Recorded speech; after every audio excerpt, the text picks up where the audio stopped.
त्वदीय पाद पंकजम नमामि देवी नर्मदे।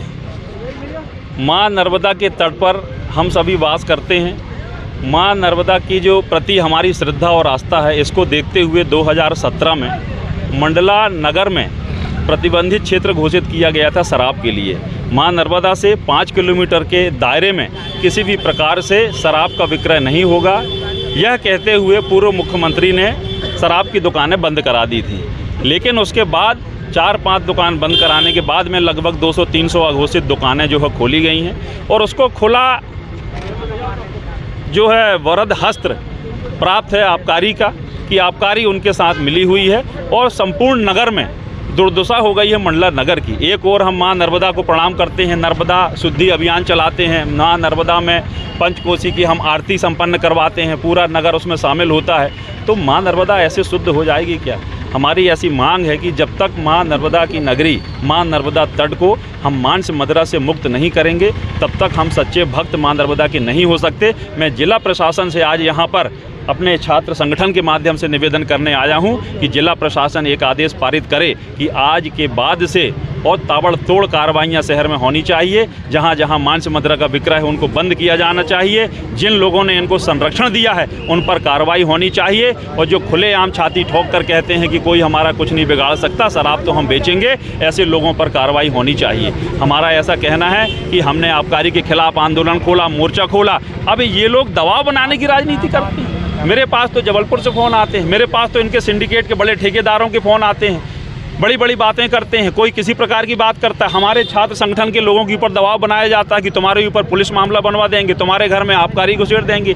ये दबाव की राजनीति ठीक है क्या? विपक्ष अपना काम कर रही है और एक अच्छे मुद्दे को लेकर के सामने आ रही है, लेकिन इन लोगों को शायद ये बर्दाश्त नहीं, लेकिन हम भी इस बात को बर्दाश्त नहीं करेंगे। और ये बात आप मान करके चलिए कि माँ नर्मदा का तट मंडला नगर शराब मुक्त होगा तो होगा। और इसके लिए हमारा ये आह्वान है, आप सभी के माध्यम से भी हम निवेदन करना चाहते हैं और सहयोग मांगते हैं आपसे कि अगर हम बोलते हैं कि त्वदीय पाद पंकजम नमामि देवी नर्मदे, तो माँ नर्मदा के तट को मदिरा मांस मुक्त करने के लिए आपका हमें साथ चाहिए। आप इस लड़ाई में हमारा साथ दीजिए और ये लड़ाई हमारी निरंतर चलती रहेगी। आज हम आए हैं कलेक्टर महोदय को ज्ञापन देने, हमने ज्ञापन दिया है, मांग करी है, और अगर इसके परिणाम नहीं दिखते तो 28 तारीख को जब हमारे मंडला की पवित्र नगरी पे माननीय राज्यपाल महोदय, माननीय मुख्यमंत्री महोदय का आगमन होगा, तो इस मंडला की पूरी कुंडली शराब से संबंधित कि कौन कौन अधिकारी उसमें शामिल हैं, कौन कौन अधिकारियों का क्या लेना देना है, आबकारी का क्या लेना देना है, ये शराब कौन लोग बेच रहे हैं, ये शराब कौन लोग बिकवा रहे हैं और पर्दे के पीछे से कौन लोग इनको मदद कर रहे हैं, उनकी हम सारे लोगों की नामजद सूची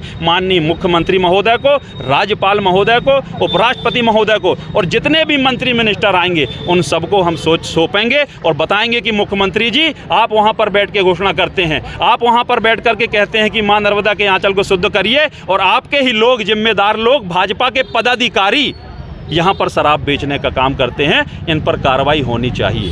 तिवारी जी, जैसा कि मैंने पहले कहा कि आप बहुत आंदोलन कर रहे हो, आपके घर में पुलिस घुसेड़ देंगे, आबकारी घुसेड़ देंगे, और ये कहीं इस आड़ में ये कांग्रेस के आंदोलन को बदनाम करने के लिए इसके आड़ में किसी भी के घर में ये छापेमारी कर रहे हैं। जब उस घर का व्यक्ति बोलता है कि भाई साहब हमारा इस शराब से कोई लेना देना नहीं, आपने छापा भी मार लिया, हमारे घर में कुछ मिला नहीं, तो ये कहते हैं कि हमको एक सूची प्राप्त हुई है, वो सूची कांग्रेस पार्टी ने कलेक्टर महोदय को दी है। तो ये इसका जवाब देना प्रशासन को है कि माननीय जिला प्रशासन को ऐसी कोई सूची कांग्रेस पार्टी ने दी है क्या?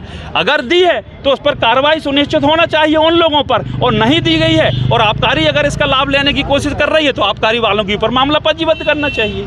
ये जिसका जवाब तो जिला प्रशासन देगा कि वास्तविकता क्या है, क्योंकि हमारी आड़ में तो वो रोटी सेकने का काम कर रहे हैं, अपनी दुकानदारी चला रहे हैं। कहीं पर भी सूचना देते हैं तो वो सूचना सबसे पहले ठेकेदार को देते हैं। जहां 40 पेटी शराब होती है उनसे 2 लाख रुपए लेके उसका 4 पेटी का मामला बनवाते हैं। ऐसे कितने उदाहरण मंडला में हैं।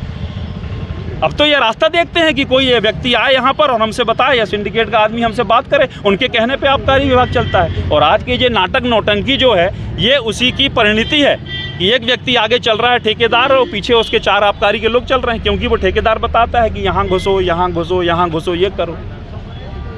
तो इन सब पे संज्ञान लेना पड़ेगा। अपने क्षेत्र की खबरों को देखने के लिए नीचे दी हुई लिंक को टच करें, लाइक और सब्सक्राइब करें, साथ ही बेल आइकॉन को प्रेस करना ना भूलें।